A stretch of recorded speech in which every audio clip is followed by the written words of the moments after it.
حالانکہ وہ بہت بیمار تھے. تو کہتے ہیں نا بیماری کے باوجود, اتنی کمزوری کے باوجود, جبکہ انہیں پتا تھا کہ میں ابھی پتہ نہیں بچوں گا کہ نہیں بچوں گا, لیکن انہوں نے باہر آئے, لوگوں کو انہوں نے خطاب کیا, اور خطاب کر کے انہوں نے یہ کہا کہ میں نے اپنے کسی رشتہ دار کو اپوائنٹ نہیں کیا ہے, میں نے اپنے کسی بھی ریلیٹیو کو اپوائنٹ نہیں کیا, اور میں نے عمر رضی اللہ تعالیٰ عنہ کو صرف اپنی مرضی سے نہیں چنا ہے, بلکہ میں نے جن لوگوں کو میں سمجھتا تھا کہ ان کی ججمنٹ اچھی ہے, وہ سمجھ سکتے ہیں, سوچ سکتے ہیں, اور وہ صحابی ہیں, ان لوگوں سے میں نے کنسلٹ کیا ہے.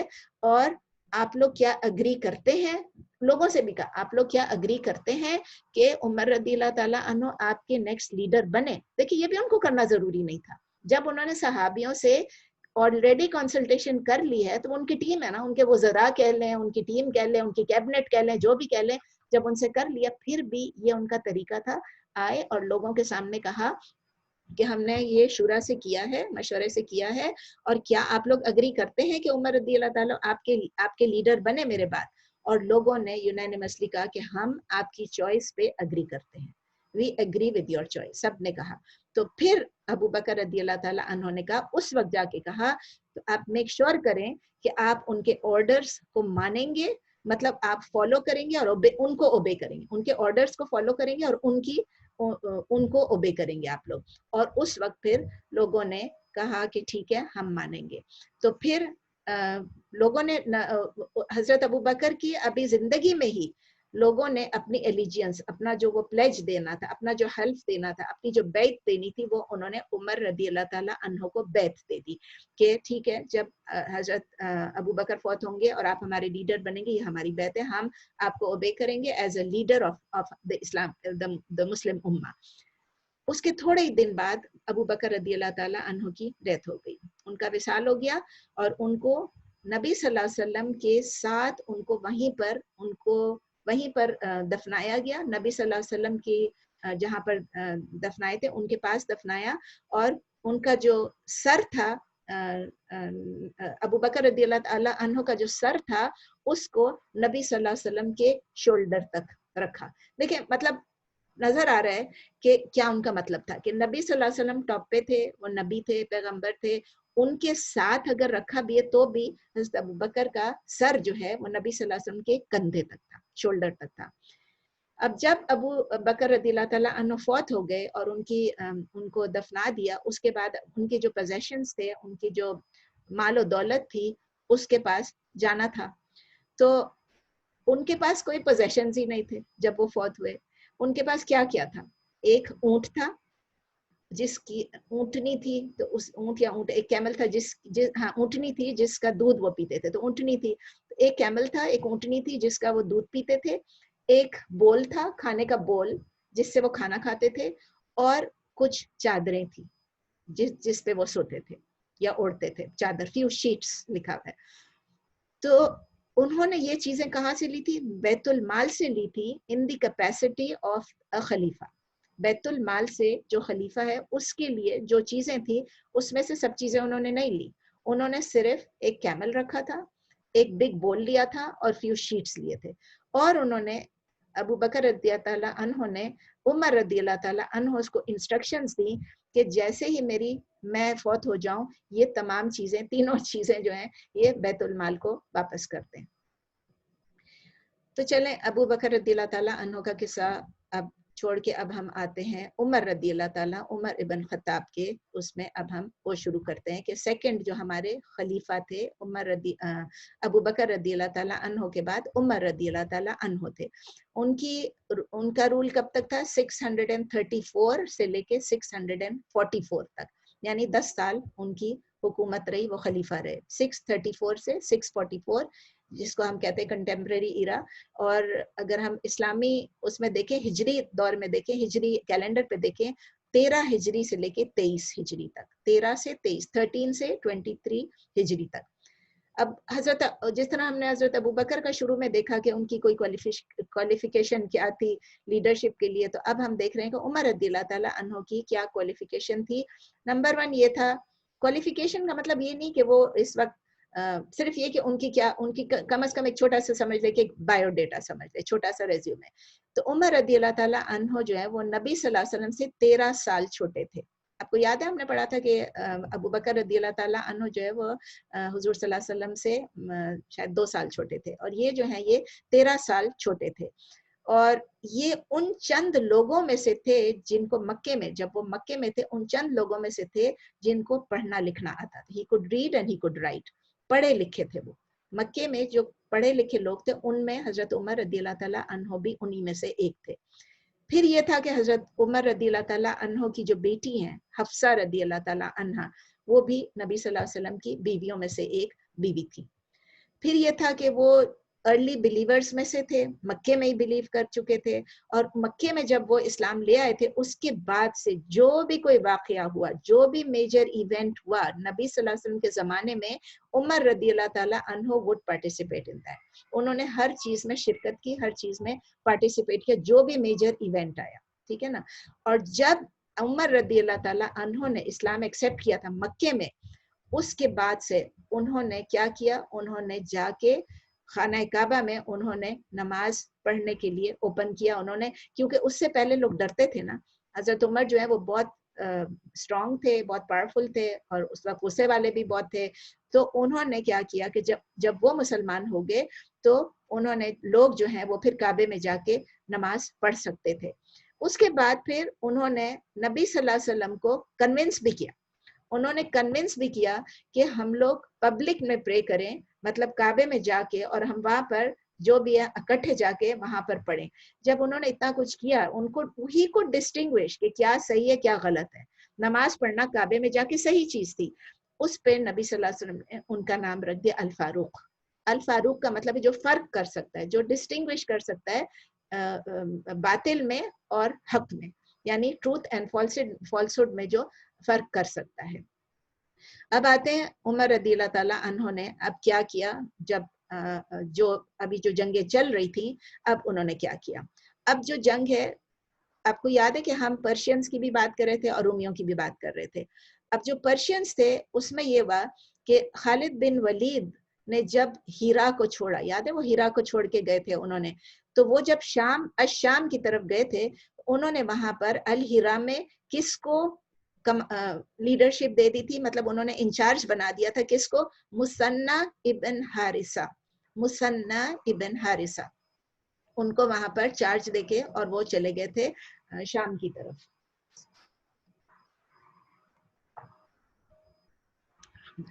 مثنی نے کیا کیا کہ خلیفہ کو، یعنی عمر رضی اللہ تعالیٰ عنہ کو کہا میرے لیے اور ری انفورسمنٹس بھیجیں. خالد بن ولید آگے چلے گئے، مجھے اب اور ضرورت ہے، میرے لیے آپ ری انفورسمنٹس بھیجیں. اس وقت جو ہے پرشینز جو تھے وہ اچھے خاصے پولیٹیکل ٹرموائل میں تھے. ان کی سیاسی حالت بہت اچھی نہیں تھی، کیونکہ انہوں نے اپنے ایک لیڈر کھو بیٹھے تھے، لیڈر فوت ہو گیا تھا. اور پھر انہوں نے کیا ڈیسائیڈ کیا کہ بوران جو ہے وہ خسرو کی بیٹی تھی. خسرو کی ڈیتھ ہو گئی تھی شاید، اور خسرو کی یہ بیٹی تھی. آپ کو پتا ہے نا کہ پرشینز میں خسروز ہوا کرتے تھے، پہلے بھی میں بتا چکی ہوں. تو اس کی جو بیٹی تھی، خسرو کی بیٹی، اس کا نام تھا بوران. اس کو اپنا ایمپریس بنا لیا. ٹھیک ہے نا، کیونکہ وہ تو اب وہ ایمپرر تھے، تو یہ کیا تھے، شہنشاہ تھے. یہ ان کی کیا بن گئی، جو بھی ان کی سمجھے رانی بن گئی، جو بھی بن گئی یہ ان کی بن گئی. کیونکہ جبکہ اس کا جو ان کا جو ہاں وہ بن گئی. ٹھیک ہے نا. اچھا، اس نے کیا کیا، اس نے اپنا ایک بہت ایکسپیرینس جنرل تھا. بوران نے کیا کیا، بہت ایکسپیرینس جنرل تھا جو کہ ملٹری افیئرس کو اچھی طرح ہینڈل کر سکتا تھا. اس کا نام تھا رستم. ہم سب نے نام سنا ہے نا، رستم، سوراب کا نام سنا ہے. وہ رستم کو اس نے اسائن کر دیا کہ تم جو ہو، تم اب انچارج ہو، ملٹری افیئرس کے انچارج تم ہو. اور پھر اس نے کیا کیا کہ 3 بڑی بڑی آرمیز روانہ کی، اور اس طرح کیا کہ جو علاقے مسلمان لے چکے تھے پرشین سے، انہوں نے کہا اب آپ لوگ یہ علاقے جو پرشینز جو ہم سے مسلمان لے چکے ہیں ان کو واپس لیں، مطلب ہم پرشینز جو ہیں واپس لیں گے ان علاقوں کو. تو رستم جو ملٹری افیئرس کا انچارج ہو گیا، اور 3 بڑی بڑی آرمیز جو ہیں اس کو اس نے روانہ کر دیا مسلم ٹیریٹریز کو واپس لینے کے لیے. اسی طرح پھر اس نے ایک اور کام کیا. یہ جو بوران تھی اس نے کیا کیا, اس نے جو ان کے جو رورل ایریاز میں جو فارمرز تھے, ان کے جو کسان تھے, ان کو کہا آپ لوگ بغاوت کر لیں, آپ لوگ بغاوت کر لیں, وہاں جو مسلمان ہیں جنہوں نے ابھی قبضہ کیا ہوا ہے آپ ان کے اگینسٹ بغاوت کر لیں. تو ایک طرف سے سویلین بغاوت ہو جائے گی جو رورل ایریاز میں جو کسان وہ کریں گے, اور ایک طرف سے آرمی آ جائے گی تو مسلمانوں کو شکست ہو جائے گی. اب کیا ہوا, اب یہ 13 ہجری کی بات ہو رہی ہے, ابھی بہت ابو بکر رضی اللہ تعالیٰ عنہ کو فوت ہوئے ہوئے بہت تھوڑا سا عرصہ ہوا ہے. تو کیا ہوا, اب وہ بیٹل آف نمارق ہوئی. بیٹل آف نمارق میں کیا تھا, یہ اب 13 ہجری کی بات ہو رہی ہے کہ جو سردار تھے جنہوں نے مسلمانوں کے ساتھ پیس ٹریٹی کر لی تھی, انہوں نے اب بغاوت کر لی. کیونکہ اب کہا نا, اس نے بوران نے کہا کہ آپ لوگ بغاوت کر لو, اس نے ان لوگوں نے بغاوت کر لی.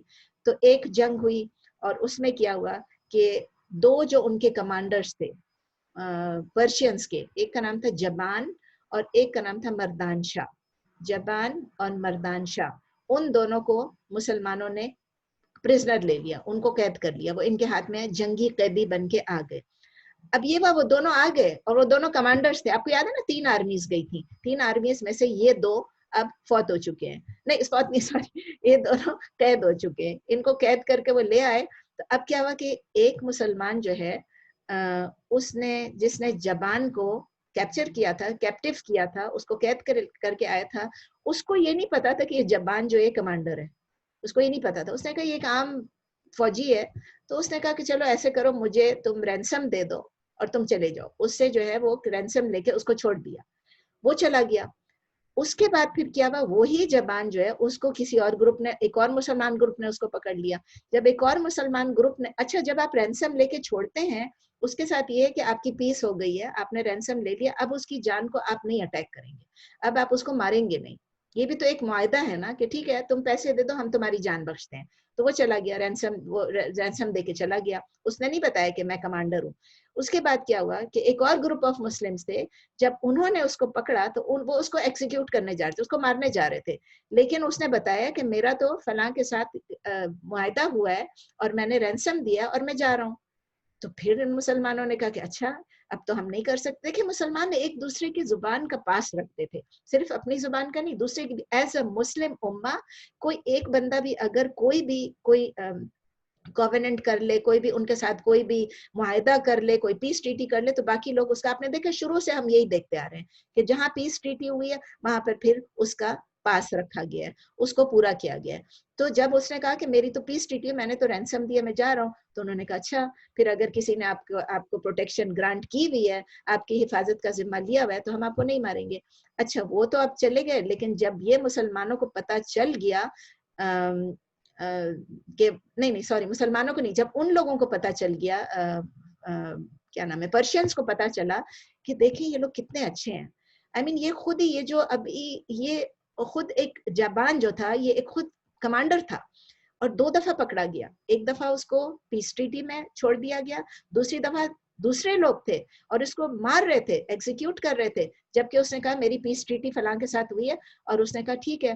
اگر اس نے پیس ٹریٹی دی, اب جو یہ نیوز سپریڈ ہونے لگی آپس میں پرشینز میں کہ مسلمانوں کا کردار دیکھو, مسلمانوں کے لیڈرز کو دیکھو, ہم ان کے بالکل وہ ہم ان کے قبضے میں تھے تو بھی چھوڑ دیا, وہ ہمیں مارنے والے تھے, مطلب they could have killed me, لیکن پھر بھی چھوڑ دیا. اب یہ بات پھیلنے لگی, جب یہ بات پھیلنے لگی تو بہت امپریس ہو گئے, سب لوگ بہت امپریس ہو گئے اس بات سے.